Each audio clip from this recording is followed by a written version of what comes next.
Welcome to the Hindu Parenting Podcast. India, that is Bharat, has always been blessed with great acharyas, the teachers who are the keepers and transmitters of civilizational knowledge. As parents, there is much we can learn from the perspective and experience of great teachers. Our focus today is on the classical performing arts.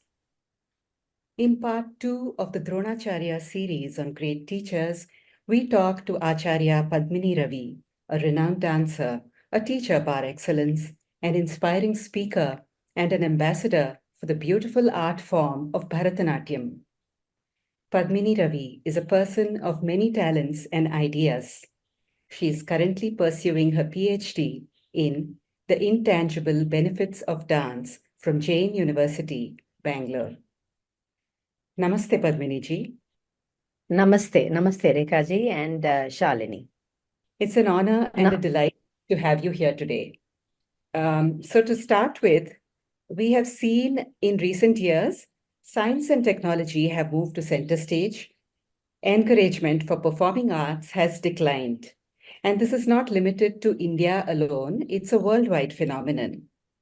Padmini ji, in your 4 decades as an exponent and teacher of Bharatanatyam, you must have seen the role played by dance in the lives of your students.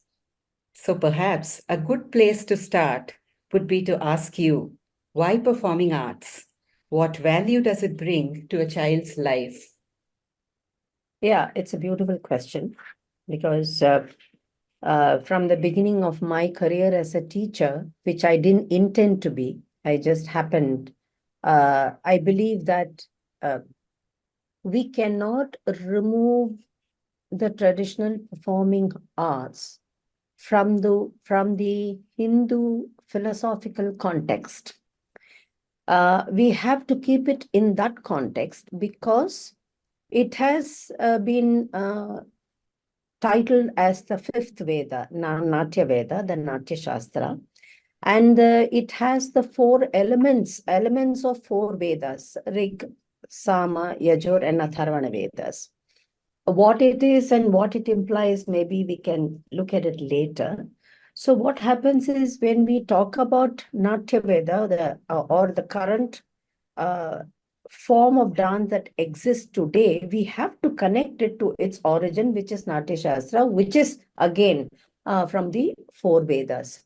So with all of these things, first and foremost, dance sounds very mystical, very esoteric, very intangible, which all of it is. Having said that, why should children learn dance?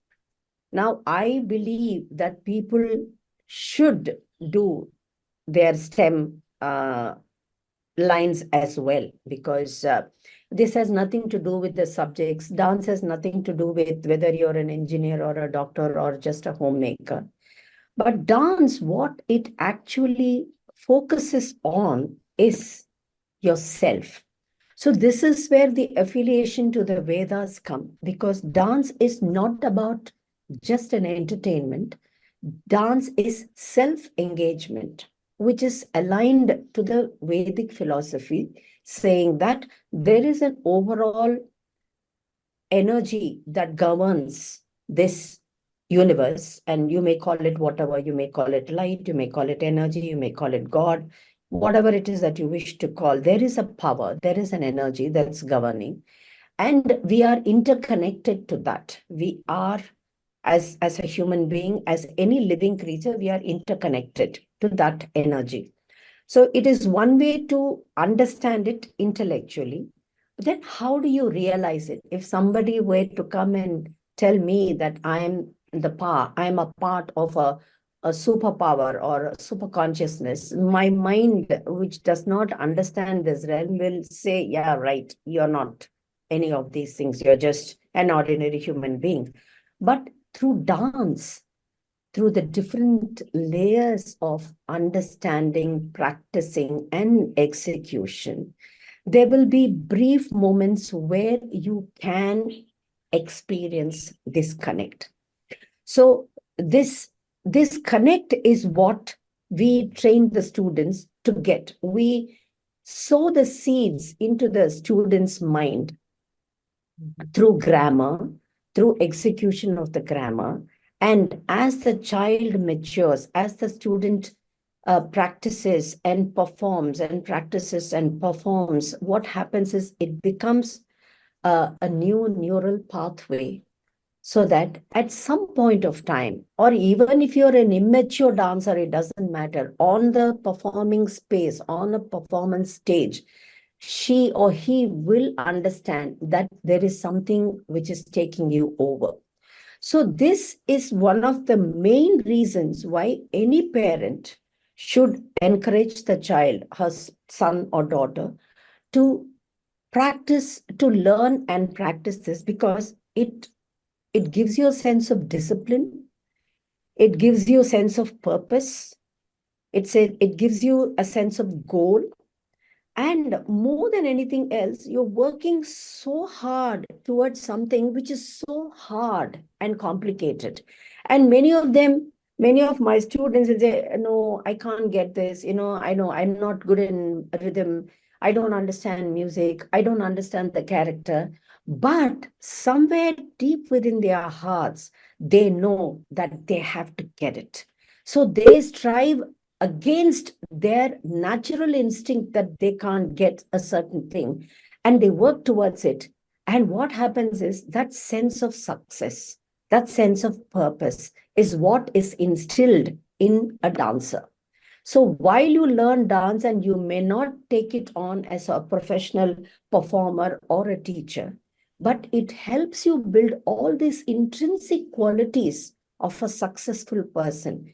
And you can be a perfect doctor, you can be a perfect engineer, you can be a perfect CEO, you can be a perfect mother, you can be the perfect version of yourself.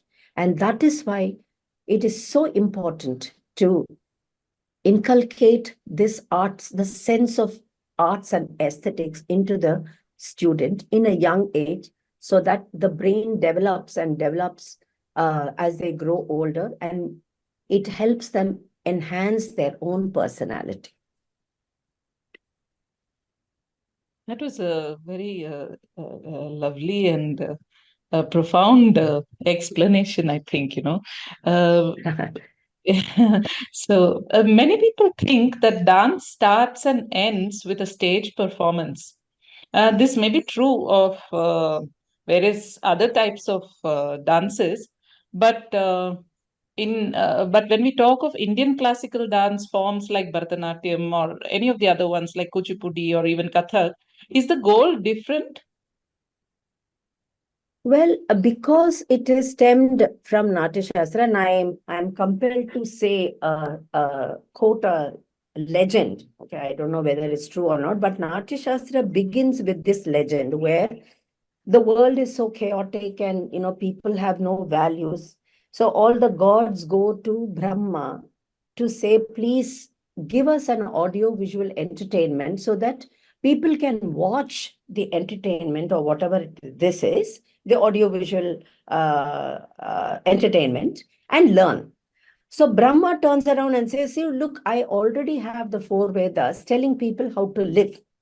But Indra, the gods say, no, that is too inaccessible, because it is too beyond, and the common man cannot access it. So what Brahma says is, okay, I've already created the four Vedas, so I'm going to take the text from Rig Veda, then music from Sama Veda, and the movement and emotions from the other two Vedas. But what does that mean? Which means we can interpret it as you through words, through music, through body, through emotions, you connect to a higher consciousness, and therefore you know what is right and wrong, how to live and how not to live. So, which may be not important at this point of our conversation, but it is projected as an entertainment. But in today's global scenario, dance cannot be related as entertainment, because today entertainment is, watching football, or watching cricket, or watching a film, going to the pub. We are competing with Bollywood and Hollywood and cricket. It's not entertainment, it is engagement. Because we are talking about a performing art, if we flip the purpose of the performing art, it becomes more of a self-engagement process. Because in Natya Shastra, more than anything else, Bharata is giving so much of importance to rasa theory, which means I experience something as the artist. And because of my experience, the audience also experiences what I feel. Because this rasa theory is the most unique um, point of performing arts globally. Now, for me to engage an audience, I have to be so good. Otherwise, I will not be able to engage an audience more than actually asking him to participate in my experience. So my whole research is about how to be a perfect um, artist in terms of understanding the layers. And it's an inward journey. So I experience it so deeply that it is almost real to me. And as if I act real, as if I act as if I am a Draupadi or a Krishna or a Yashoda or a Radha, so that it seems so real to the audience and they also experience in my experience. Now, the point of the matter is, what are the kind of challenges we have in what are the distractions we have in terms of the audience? Now, people's minded are crowded and distracted with so many factors. How do I gain their attention? How do I encourage them to experience my experiences? So it is a performing art, but it is not so much of a performing art alone, but it is an extension of how you can do a self-engagement. So I believe the goal is to go beyond a performance. I believe that I am of the strong opinion that as a performer, you not only have the responsibility of engaging with an audience, not entertaining them, because there is a large difference, engaging the audience, but in the process also engaging yourself so that you know who you are. I think that is the most profound explanation of a performing art than actual performing. So, Padmini ji, I've heard you tell your students to address you as Acharya, not Guru, which is the word mostly used in the field of classical arts. What is the difference between an Acharya and a Guru, and why do you prefer the term Acharya? In the ancient India, the rishis were called gurus because they answered questions of their students without making them feel, oh my God, why am I? The students were not afraid to ask questions. And gurus didn't think it was below their thing to explain to them what it was. And these question and answer sessions, the guru changed the student's life. There was a paradigm. He was able to shape his thought process. So that is a guru. And I'm an acharya. I'm just a teacher, right? I just teach the grammar and I teach them how to transcend. But I aspire to be a guru one day where I can actually transform their lives. That is being a guru. And I have had many gurus in my life who transformed the way I think, the way I feel, the way I look at dance. And I want to be that guru, though I don't wish to be called a guru because I know that I'm not yet there. But I want to be that can transform my students' lives. And I want the parents to know that every teacher is aiming to do that. So don't base your learning or everything on very physical things, but you should know that your children, whatever type of dance, whatever school, whatever your children are learning all the time, your children are processing things, and the children will be the best version of themselves.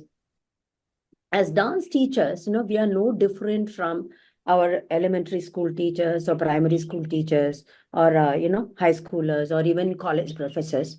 They are imparting their knowledge, which they have known the best, and they are transferring it to us.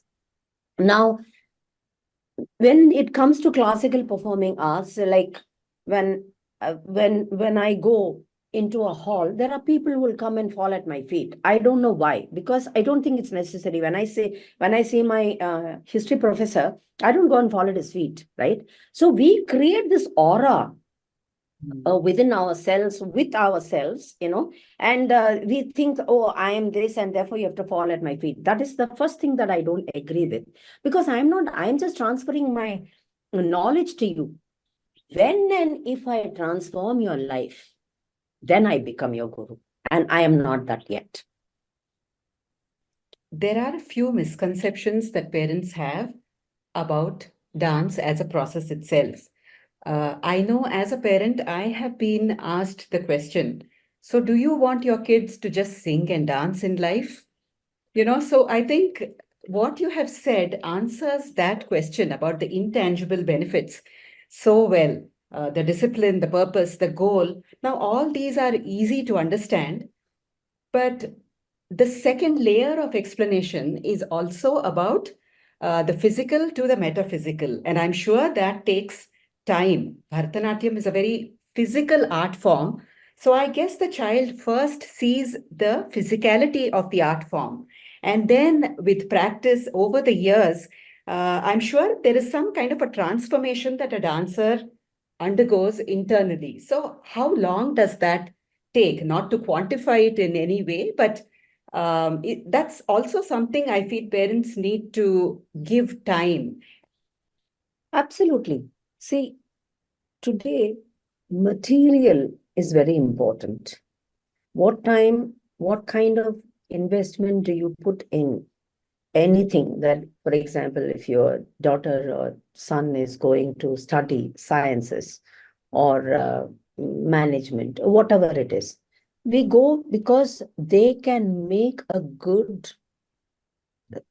amount of salary, or what is the return on my investment into the time and the education that I put in. This is one of the, I myself do it. My daughter is a prodigy in Natavangam. She has been dancing, she has been doing Natavangam from when she was 3 years old, but she is into commercial real estate.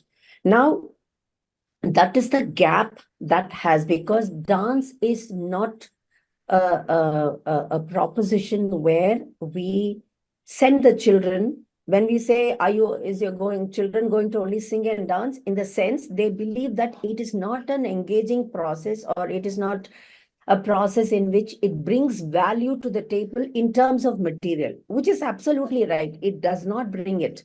But because of this, its philosophical base and spiritual connectedness, there is a time when the student realize that material is not everything in life. How much is enough?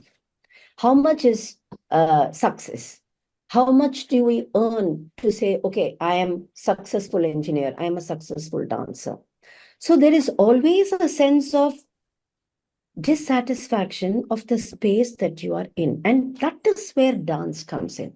When you become a dancer, not as a professional dancer, not as a professional teacher, there is such a huge amount of emotional, physical, and mental satisfaction that you derive out of this, that everything else kind of dissolves into the background.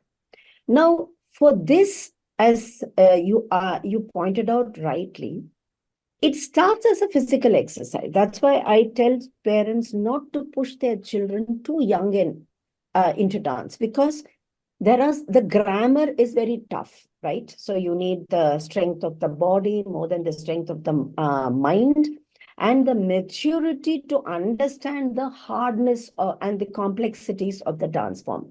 So when the child is 5 or 6, it will relate dance to pain. So we should not, I believe that you should not allow any child to learn when before 8 years old, where the child is a little mature to understand, okay, dance is equal to pain. So if that comes, then they start at a very physical, at a very mundane level.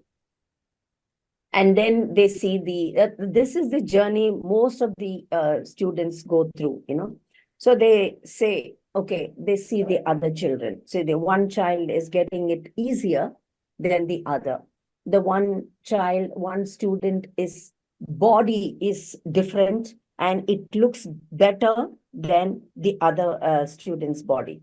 But here there is no comparison because each child is different. Each body is different. Each persona is different.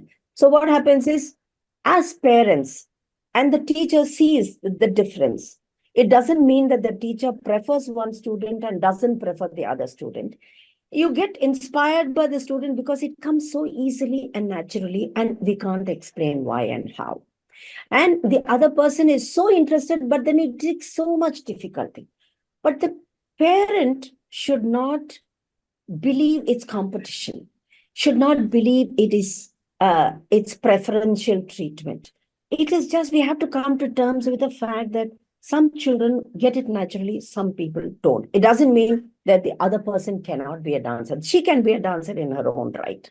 But engaging them into this activity, what happens is, without the parents' knowledge, without the students' knowledge, there are certain processes that are happening in their own minds. They figure out, okay, now why is that person getting, I am not getting. So this person is working harder.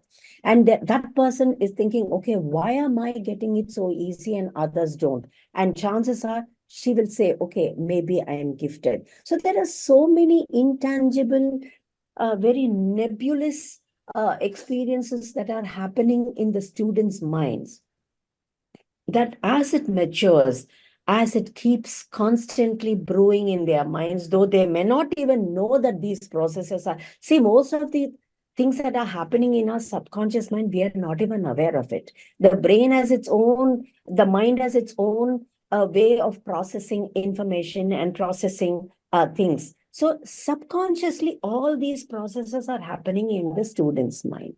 What happens is, as the age progresses, as they are flowing into their patterns of life, as they are studying, as they are falling in love, as they are getting married, as they are getting their children, as they are struggling in their jobs, and then, facing the other challenges in life, suddenly there is a sense of a safe space that they find in dance. They say, okay, you know what? This happened then, and this is how I processed. Okay, this happened then, this is what I did to overcome this challenge. And without their being consciously aware of anything, dance becomes their safe haven.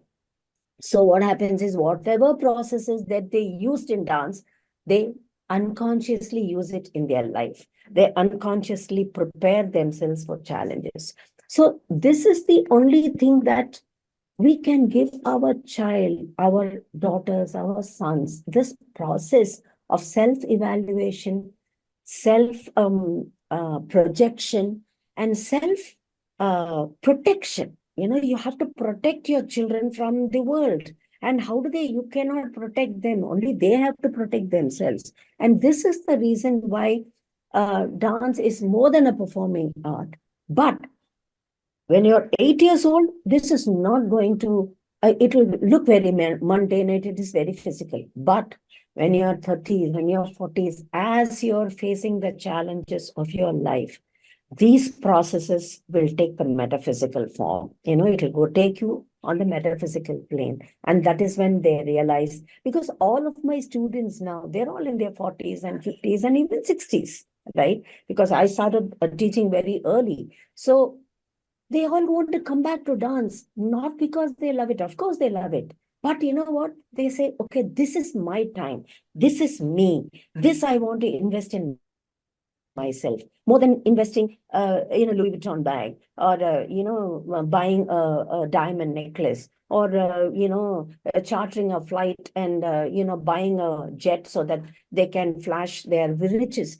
They don't want anything. They just want that safe space and that safe haven where they know that they're best. And with these processes, they challenge the rest of the world, and they do their best in whatever profession they are. I believe that is the most important aspect of teaching dance. Though it may sound very frivolous, it may sound very physical. It takes different forms through the journey, competition, aggressive nature. My child is better than yours, but my student, my daughter has to come in the front. My daughter will stand in the back. Nothing matters if you zoom out. Every student is special. Every student has his or her own strengths, and every student is developing a personality that will shine when in their 30s and 40s and 50s. That's how the parents actually should look at it. Yeah, this is profound. I'm sure the parents will find it useful to take a long-term view like this. It sounds like dance is a parallel education in itself, somewhat like yoga, like meditation. They find something to turn to it as they progress in life. A good part And about at this point of time, I would also like to add one more, because today everybody says dance is creative. Okay, dance is creativity, and if you're a dancer, then you have to be a creative person. Not necessarily. How do you allow your child? Because today, in this challenging world, everybody has to be creative. You are creating something, and to mark your edge over the rest of the field, whether it's in IT, whether it's in AI, whether it is whatever, the improving technology in the medical field, in the pharmaceutical field. You have to be creative. Now, from where does this creativity come? Because the brain is not designed to be creative, because creativity comes from a space of unknown, unfamiliar. And the brain is designed to avoid uncertainty and unfamiliarity, because that's how it is designed. And to do a disclaimer, I am not a scientist, I'm not a doctor, I'm not a neuroscientist, I am just an artist. And the information that I'm collecting for my PhD has given me a certain knowledge about the kind of papers that I am reading, kind of lectures that I am hearing. And therefore, I'm collating all the material from the journals and the articles and the lectures that I'm researching on, and the books that I read. So coming back to creativity, so the brain does not, when you pose a question, the brain collects the information which is already there, your memories, your already experiences, and it is putting together and giving you a solution. But it doesn't work like that, because if you see the greatest creative works, you actually question what if this something happens, why are we doing this, why and what is the question that we are constantly have to ask. The greatest innovations in this century and the past centuries, why can't we talk to someone 1,000 miles and 10,000 miles away without having so much cost attached to it? So there came a WhatsApp, there came a cell phone. Yeah. So you have to question the assumptions and say, okay, what if? So the student starts asking questions. Why should I sit in Aramandi and break my knee? Can I do something different so that I enjoy my dance without breaking my back and my knee? That's a very good question. But in the name of tradition, people are not asking questions, because they believe that if they do anything different, they won't fit. So the fear of going into an unknown space and the fear of going into a traditional space where things are will will curtail your creativity. So as dancers, as students, you must probe the children to ask questions, so that will enhance the creativity. That is another reason why I think students should learn, and the teacher should also take cognizance of this factor and not say stifle questioning from the student, because the student is questioning because something is happening in her mind or his mind, and we have to encourage it and not shut it down by saying, no, this is how it is done, so don't ask me questions, just follow. That will stifle the creativity. One of the most important and most beautiful things that Abhinava Gupta, who is the commentator on Natya Shastra, the Natya Shastra was, the dates are very fuzzy, but they say anywhere between 400 BC to 400 AD. It's about, they span about 800 years, but that is not important. The first commentary was by Abhinava Gupta in 11th century. So that the gap, the gap of the actual text and the first commentary itself spans about 10 centuries or 8 centuries. So what he says is, there is nothing that is, so the Vedas are not created. It was not invented. It is there. Natya Shastra is not invented. It was there. So how we see, how we perceive is very important. How we perceive is very important. So interpretation is very important. So when the students are questioning, they're questioning because they want to interpret it in a different way.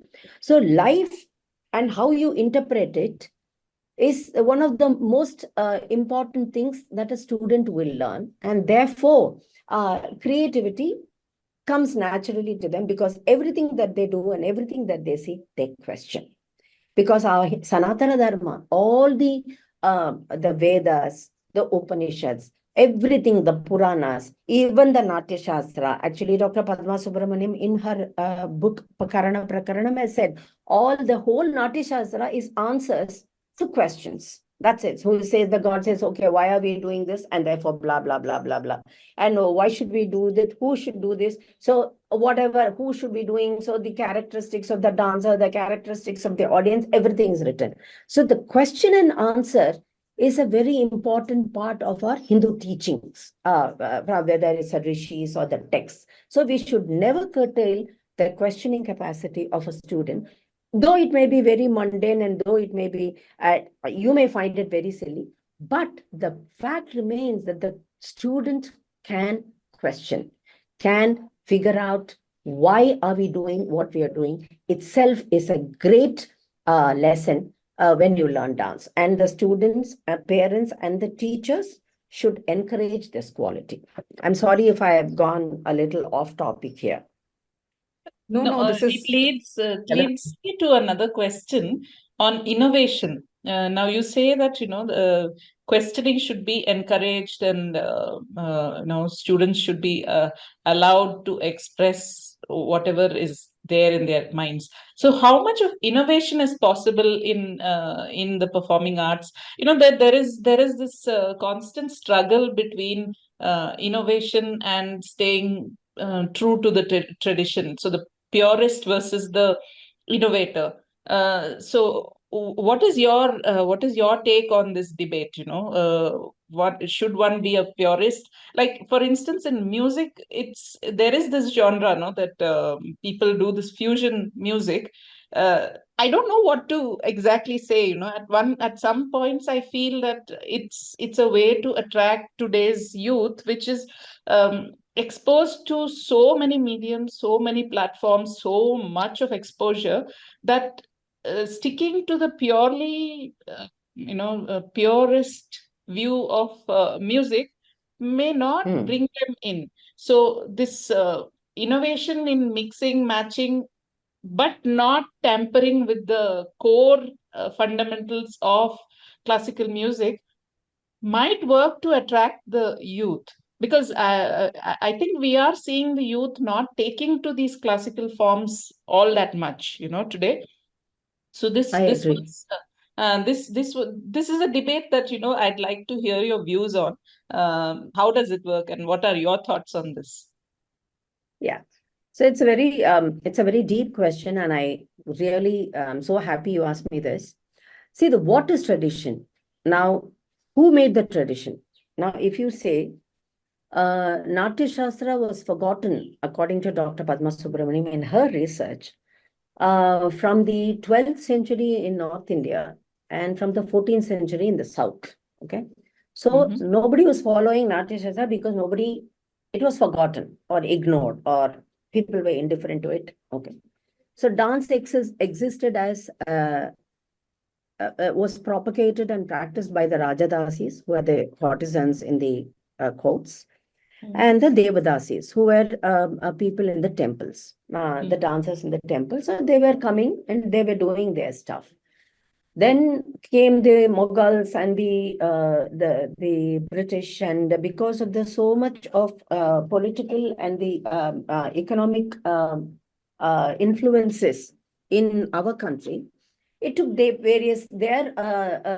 dance also took various shapes. But we don't know what they danced. Did the Rajadasis, did Alaripu Jaiswaram Varnam? We don't have anything till in the 1800s, when the Tanjore quartet, who were working in the court of Sarfoji Maharaja in Tanjavur, the Maratha ruler, they codified the repertoire of, okay, in a performance, you'll have 1, 2, 3, 4. They codified a 9-item repertoire.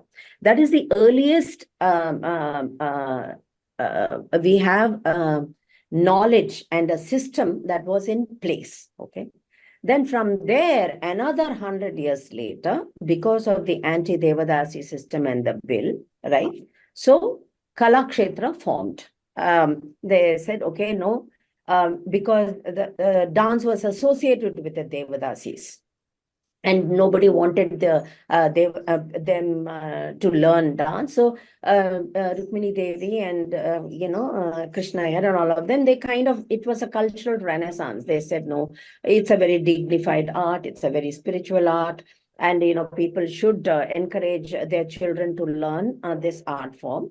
And she, Rukmini Devi, being a ballet dancer herself, brought a lot of structure and a systematic approach to an art form which was only transmitted orally by the Isai Vellalar community. They're the hereditary Natvanars, right? So then there came a syllabus. For example, I learned from my teacher, K.J. Sarasa, who was a student of Vadu Ramaya Pillai. So these communities were working, in the courts and all of them. They were living in small villages like Pandanallur, like Vaduvur. These are all villages that they came from. Kuchipudi. Yeah. So they started transforming orally what they had learned from their parents, from their mother. They were all Devadasis, right? I presume most of them were. So now how I was taught was there was no structure, there was no system, there was no syllabus, nothing. But whereas some of my contemporaries learned from Kalakshetra, they had a system, they had a syllabus. So now, can I say my traditional teacher is not tradition? She was also tradition. Kalakshetra is also tradition. So here, the beauty of arts, it's subjective. There is nothing that you say, you do this and you don't do that. Abhinava Gupta himself says, as long as there is continuity and aesthetics, you can create it. It has to be man-made. It has to be there has to be a kartaka, but that kartaka has to align himself to the continuity of the art form. Now, what continuity are we talking about? Are we continuing? If you see Paduka's, Dr. Padma Subramaniam's Karanas and Charis and the movement, they are very different. They are like Bollywood moves. So that is Natya Shastra, that's the base. So if I do that, will people say, oh, she's polluting? Because in comparison to Kalakshetra and the other what would you say, so-called Puritan forms, it's very different. So should I continue this Natya Shastra continuity, or should I do the Isai Vellalar continuity, or should I do something else? So today what has happened is there is a global form, because Nobody is thinking what she should be doing. Everybody, thanks to the social media and the internet, everybody is watching a celebrity and thinks that that's what will fit in to this world.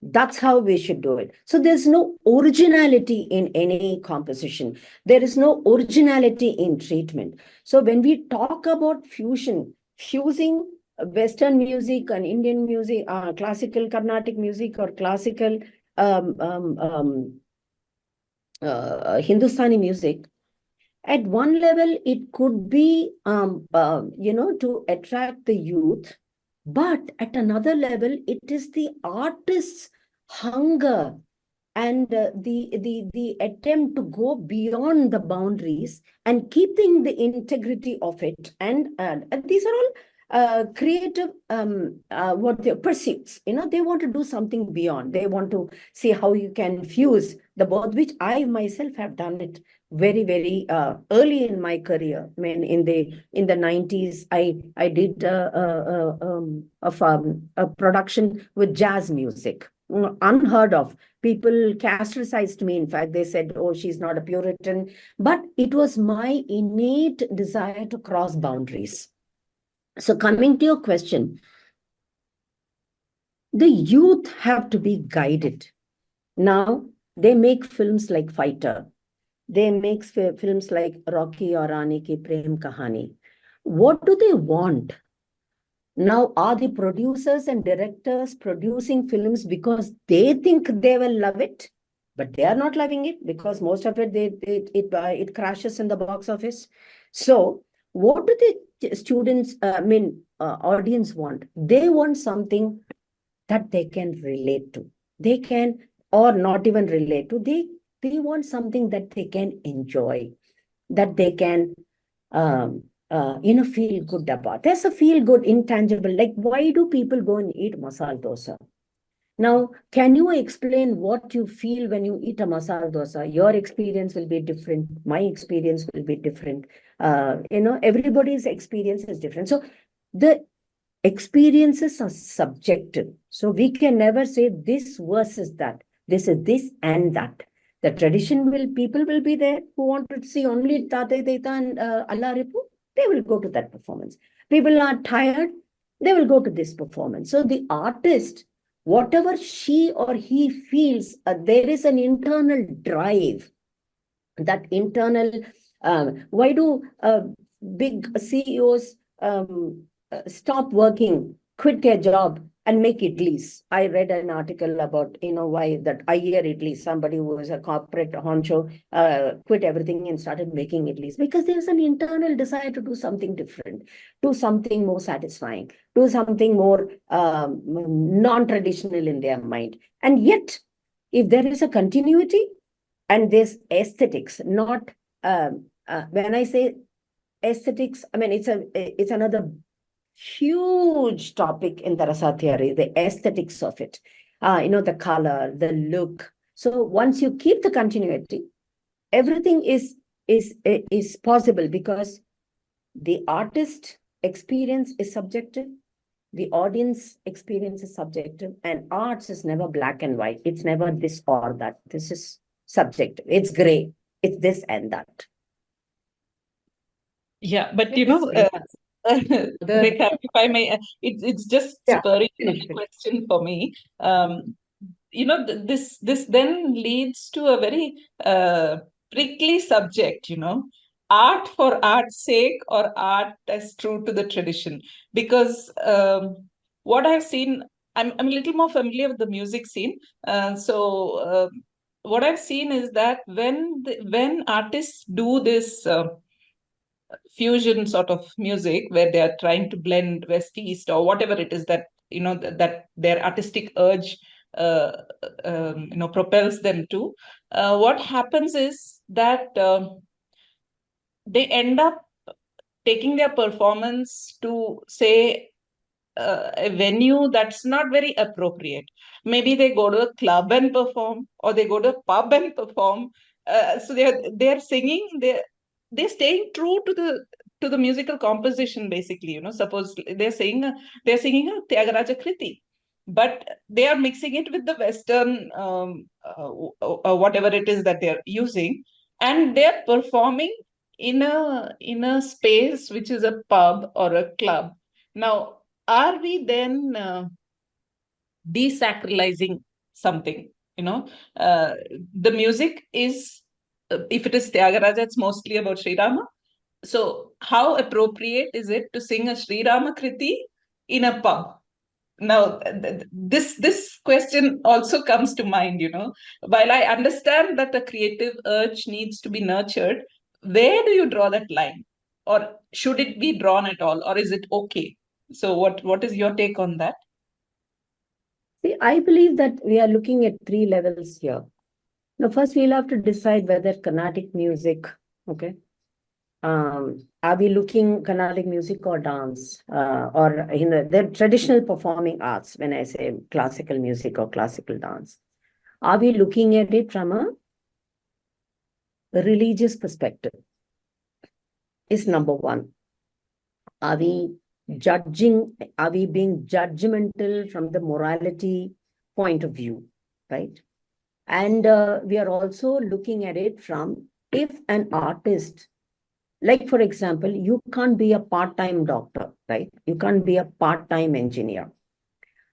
You have to put your heart and soul. But the reality is you have to earn. If you have to be a full-time musician, there has to be some way of earning the money.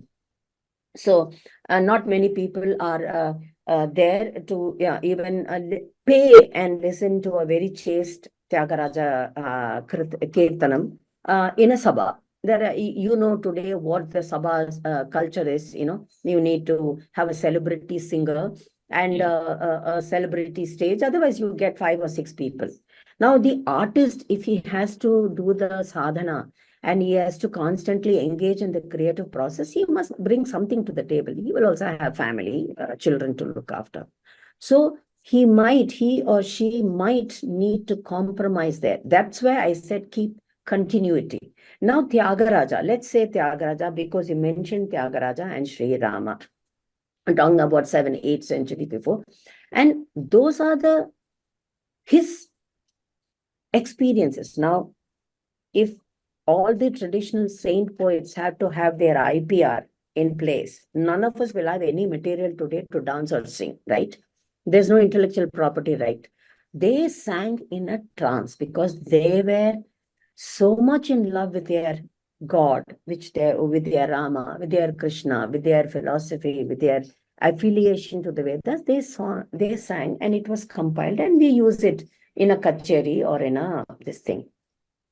Now, what is appropriate, what is not appropriate, it's for the artist to decide, but we cannot, in my opinion, we cannot sit on moral judgment and say, no, this cannot be done, this cannot be done in pubs as a fusion endeavor. Then you pay me. If I am going to do a fusion in Bangalore Golf Club, they will pay me 5 lakhs. Any music group, I suppose, or I don't know, however much they pay. But if I go and dance there, they'll say, Madam, I can't pay anything, dance for free. Or maybe they'll give me 30,000 and there'll be no people to watch. So it is the artists. See, everybody, they want an audience, right? They want somebody to enjoy. They want somebody to find value and pay for them. I'm not going to sit on moral judgment, because the good news here is, in the pub, in the fusion endeavor, people are listening to Tyagaraja's Rama. See, that's the another way of looking at it. While you are drinking, you're listening and saying, oh my God, this song is so beautiful, which you may not think if your mother takes you to Krishna Gana Sabha and say, okay, listen to this music. So that's another thing. See, Bharata himself says, and I am quoting you, he gives so much of importance to the audience. So now, who are our audiences? When I was growing up, my mother's my weekend entertainment was to go and listen to Balakrishna Shastri's and Anantarama Dikshitar's Harikatha. That was my entertainment. Okay. So I grew up in the 60s. Now, I don't know, the kind of audiences are changing. So the artists have the material needs. So it's a very complex, it's a very intricate scenario we are treading here, because the main point here is there is no money in arts. So there are artists who doesn't care about money. Like for me, I'm not in the rat race. I'm not looking for awards. I'm not looking for any recognition from anybody. Mine is a totally an inward journey. But I'm not saying this is right and this is superior. There are other people who are doing what they're supposed to do to become a celebrity. Now, those people are known throughout the world because they are celebrities. I am not known because I am doing inward. No, this is good or that is good. I don't know. Each artist will choose her own way. But I don't think we should judge them because they are singing Tyagaraja Kritina, because they have no other go. If they have to earn their money, that's the way. And they have to be popular, and then some other, organization calls and pays them money. So be it. I don't think we should judge this in a religiously moralistic way. This is my opinion. Sure, thank you. Yeah. Thank you. These are all absolutely, fascinating conversations, and we can have another entire podcast on this conflict, I think. But Yeah. Yes.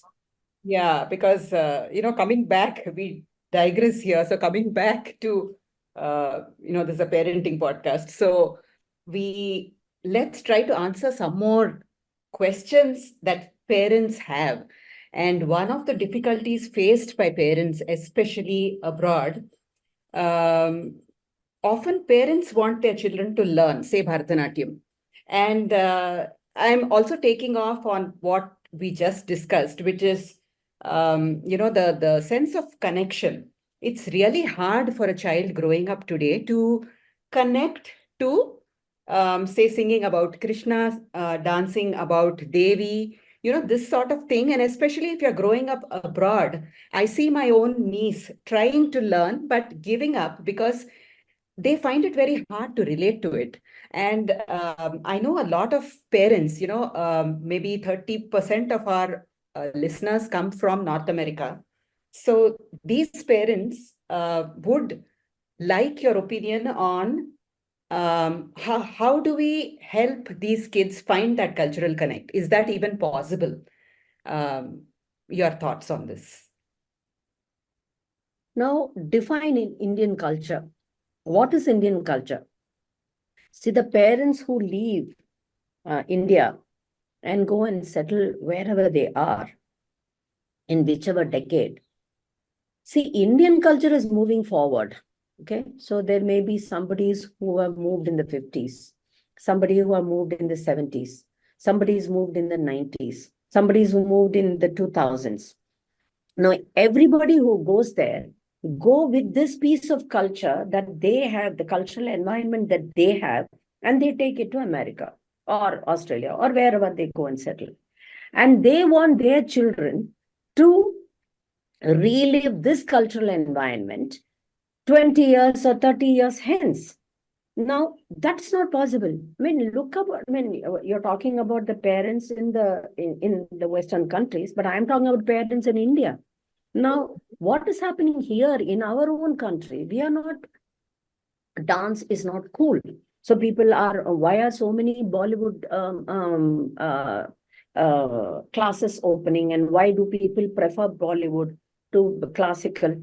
So what is culture? Culture is a way of life, right? The definition of culture is the way you live. So the way we lived in any decade is very different than the way we live today. So when we tell our children to learn Bharatanatyam because you have to have a cultural connect, that itself is wrong. Because you ask your child to learn dance, Bharatanatyam or Kuchipudi or Odissi, not to connect with culture, to connect with yourself. It is your body, it is your mind, it's your emotion, and you body and yourself as a medium. You are experiencing through that medium whatever material that you get. Now, why are we only talking about Rama and Krishna and Devi and Narasimha? Because the material that we have, the resources that we have, are songs written by poets, by saints, whatever it is, whoever it was, 400, 500, 600 years ago. But Dandayatapani Pillai himself wrote all the Varnam, the Tanjore Quartet, everything is 100 years old. So they form a pattern, they follow a pattern, the writers. Now, who are the dancers? Are we original? Are we writing our own script? No. Are we making our own music? No. We are taking somebody's script, we are taking somebody's music, we are taking somebody's choreography and say, I am dancing. Now, this is the kind of, like I keep telling my students, if you want to do masala dosa, you want to know how to make the dough. You have to make the palya. You have to know how to make the chutney. Then you have to know how to put the dosa on the tawa and make a dosa. You can't take ID dosa batter. You can't take palya packeted from Udupi Vaibhav, and then you cannot packet chutney and put everything together and say, I know how to make dosa. No. So the parents should know that you are not allowing the children to collect culturally. You're making your children understand music. You're making your children understand your body. You're triggering the sensory sensibilities of your children. How to hear, how to see, how to feel, how to smell. All of this comes in dance training. All the 5 senses are in its acutest awareness. You are making your children connect to themselves, not to culture. Because you know what? Culture differs. Time goes on. Things differ. But you don't differ. No, human beings, we remain the same. So whether you're in the 50s, whether you're in the 70s, whether you're in the 90s, you should give cognizance of what is around, especially for children in America. They are studying in a very different environment. I'm not saying good or bad, right or wrong. It's very different.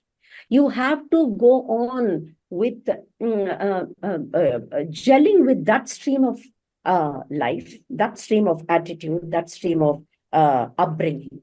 And at home, you cannot force to say you have to do this. It's so opposite in nature. Children are confused, so they don't know whether to be this or whether to be that. But dance gives you one thing: to be confident of yourself and to project that self-confidence and say, hey, I am this.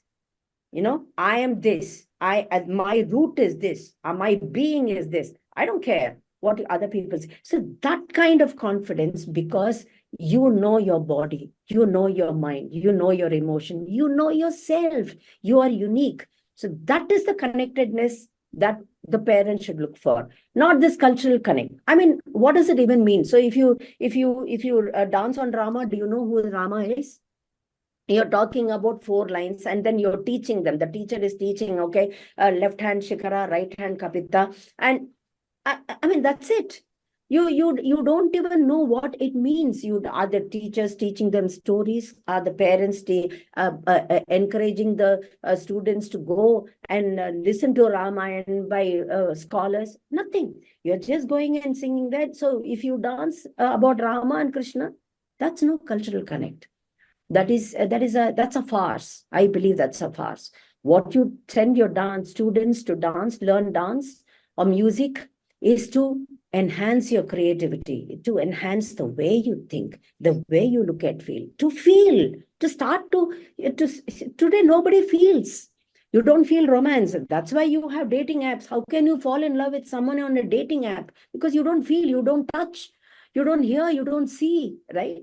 So these are all the things that dance will teach you and connect to yourself. And I believe that teaching anybody to go and learn, encouraging anybody to go and learn dance and music because you'll be connected to Indian culture, I think it's pointless. because Indian culture is, we in India, we know every day the culture is different and dance looks different and music is different. Everything is different. Every day it's different. I've seen a span of 55 years.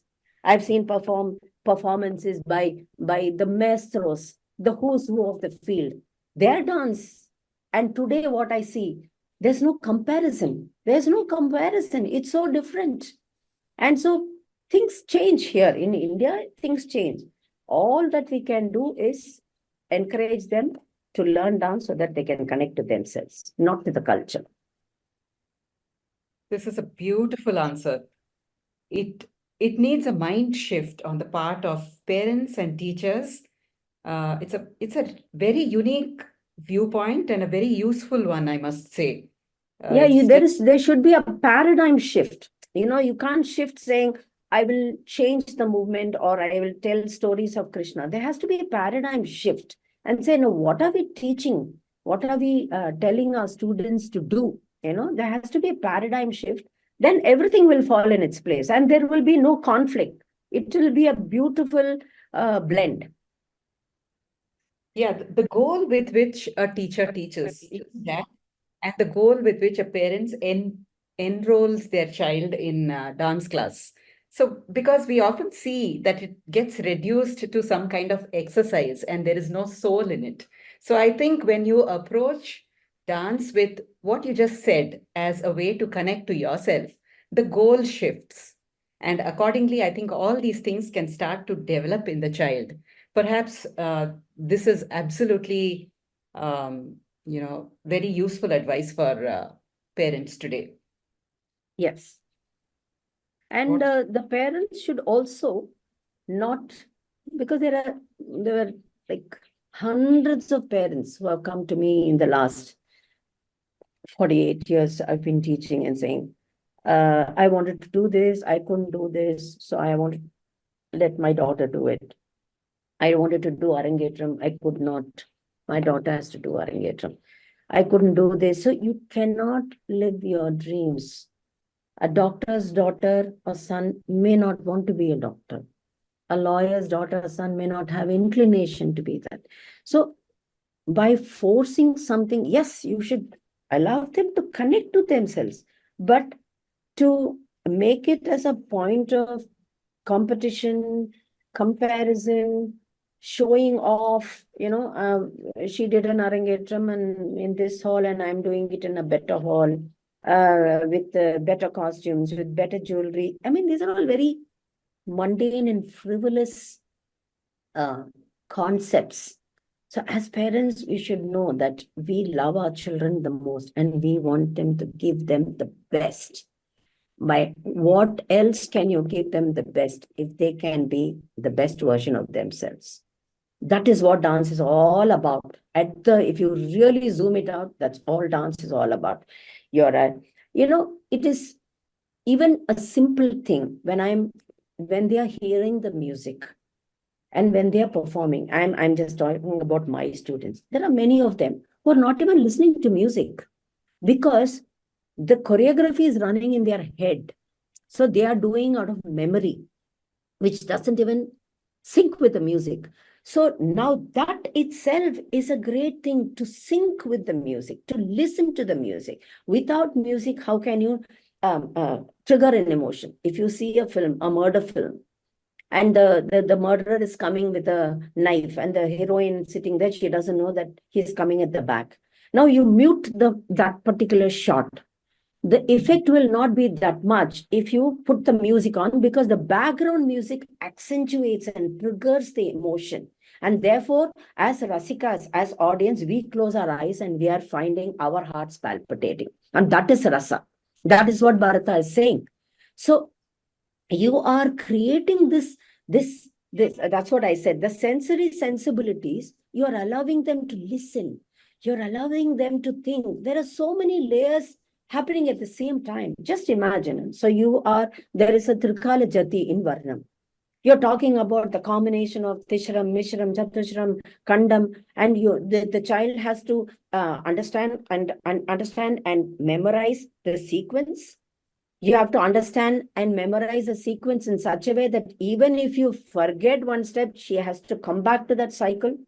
And with all of this, the mridangist may go wrong, the teacher may go wrong, or you're distracted by your friend who's in the audience. So many things can happen. And yet, she is beautifully managing, she or he is beautifully managing the whole thing.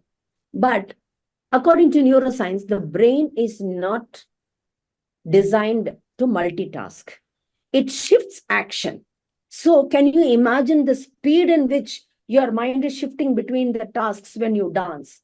So that ability, when you're a mother, you're having a fight with your husband, your children is screaming, you have a very, very important meeting in your this thing, which is a make or break in your career. And then you go in the car and then you see that there is a flat tire. Now, how do you manage this situation? We do it on the stage because this is the most beautiful part. You have to surrender to the fact that you are not in control of everything.